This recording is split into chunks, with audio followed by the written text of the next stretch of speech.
भगवान ने भी नेक दांत तो पीसे, पर भगवान ने सोची कोई बात ना है, ठीक है। पहले ठाकुर जी गए हैं, भगवान नारायण ने पृथ्वी जाकर के स्थापित करी, तब भगवान लौट के आए और तब भगवान ने ऐसे बात करी है।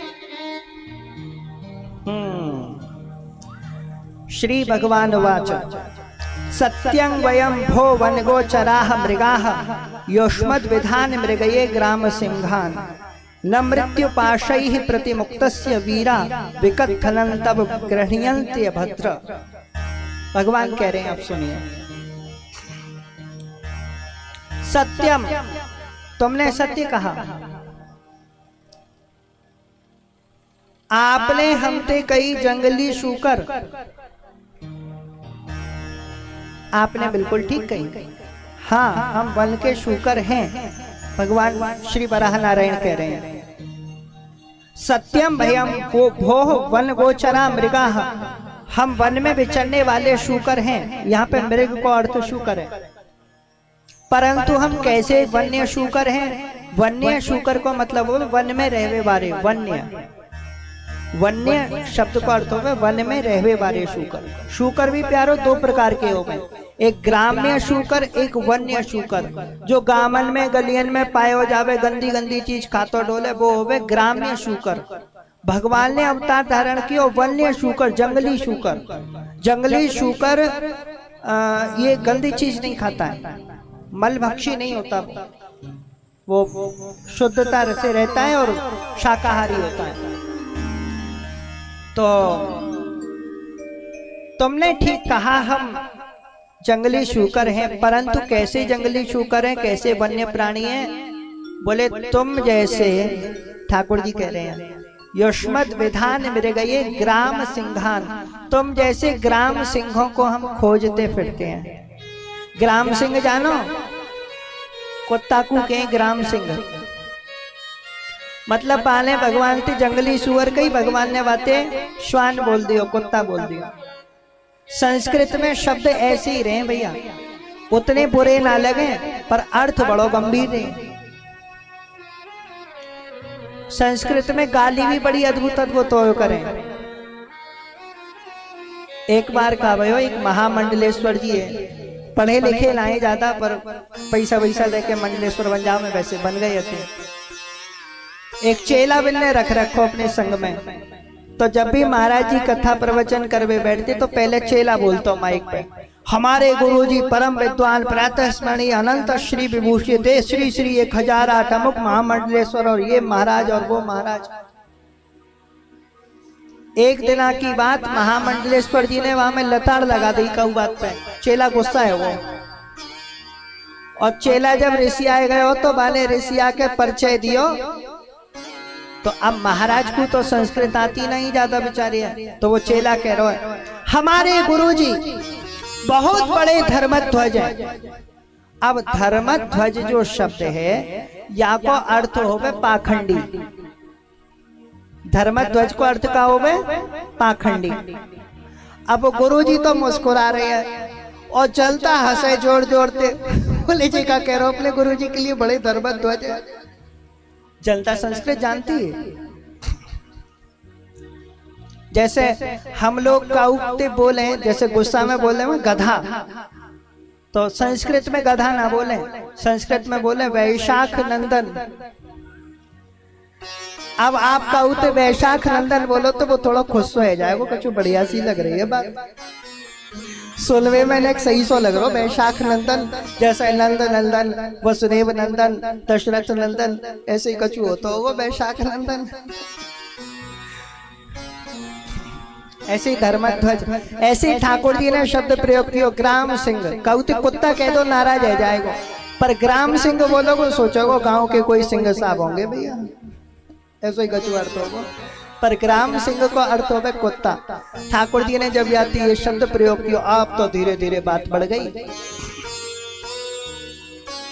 आवत गारी एक है उल्टत होए अनेक, कहे कबीर नहीं उलटिए वही एक की एक। आपको काऊ ने गारी दी, अगर आपने पलट के ना दी तो भैया वही बात थम जाएगी, परंतु आपने पलट के दे दी तो बातन बातन बत बढ़े गई, बातन में बढ़ गई राह और दोनों में युद्ध प्रारंभ हो गयो।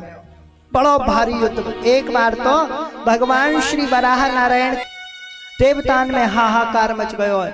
हिरण्याक्ष बड़ो प्रसन्न भयो, बोला अरे उठा ले गदा उठा ले, ऐसे ना मारेंगे हम तो, चिंता मत करें, बराबर को युद्ध करेंगे, उठा ले गदा उठा ले, जा तू भी का याद रखेगा कौन से पहलवान थे तेरो पालो पड़ो।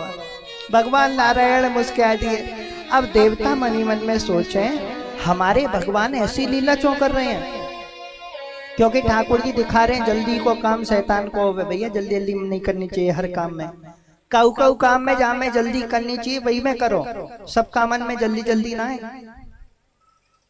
खेत में बीज बोने हैं तो बीज बोते टाइम धैर्य रखना पड़े, ऐसा ना है कि 2 4 5 2 जो ऐसे आ जाए बो दो चल दो ना है।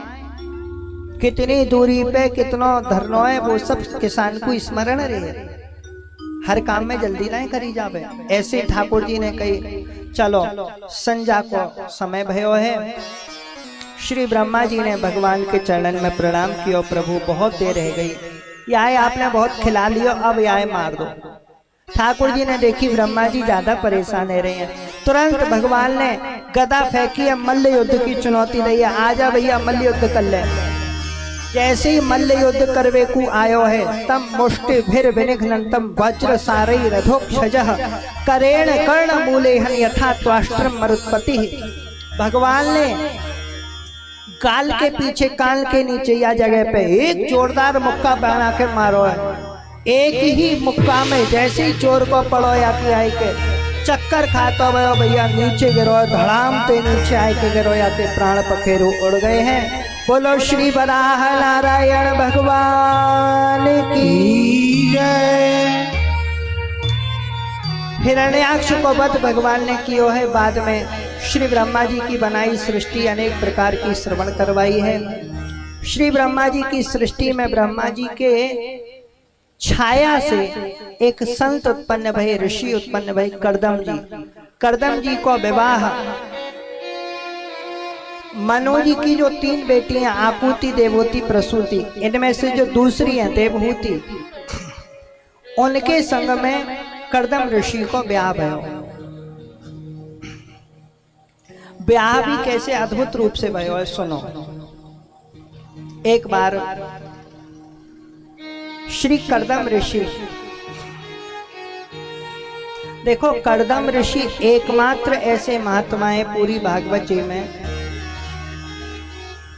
यदि श्रीमद् भागवत महापुराण को आप देखेंगे तो भगवान श्री कृष्ण के गृहस्थ को सबसे बड़ा वर्णन है, परंतु भगवान श्री कृष्ण के बाद यदि दूसरे नंबर पे कऊ के गृहस्थ को विस्तार से वर्णन है तो वो श्री कर्दम जी है।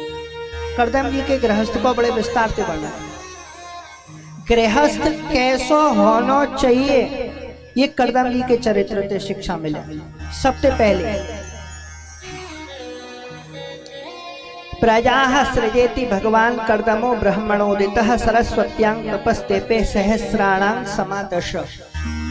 10,000 वर्षों तक श्री कर्दम जी ने तपस्या करी, भगवान श्रीमन नारायण की तपस्या करी। जब ते तावत प्रसन्नो भगवान पुष्कराक्षः कृते युगे दर्शयामास तं क्षतः शाब्दं ब्रह्म दधद वपुः। प्यारो गुरुदेव हमको जो मंत्र देवे वो मंत्र साधारण ना है, वो मंत्र साक्षात ठाकुर जी को रूप है। शाब्दम ब्रह्म दधद वपुः, शब्द ब्रह्म ही पर ब्रह्म को रूप धारण करे। नाम जप की महिमा में संत यों बतायो करें, एक स्वर में सब संत यही बात बतावे भैया नाम जप कब तक करो, बोले तब तक करो जब तक जाको नाम जप रहे हैं वो हमारे सामने प्रकट न हो जाए, तब तक नाम जप करना चाहिए। और 10,000 वर्षों में श्री कर्दम मुनि ने अपने मंत्र को इतना जाप कियो कि साक्षात भगवान नारायण सामने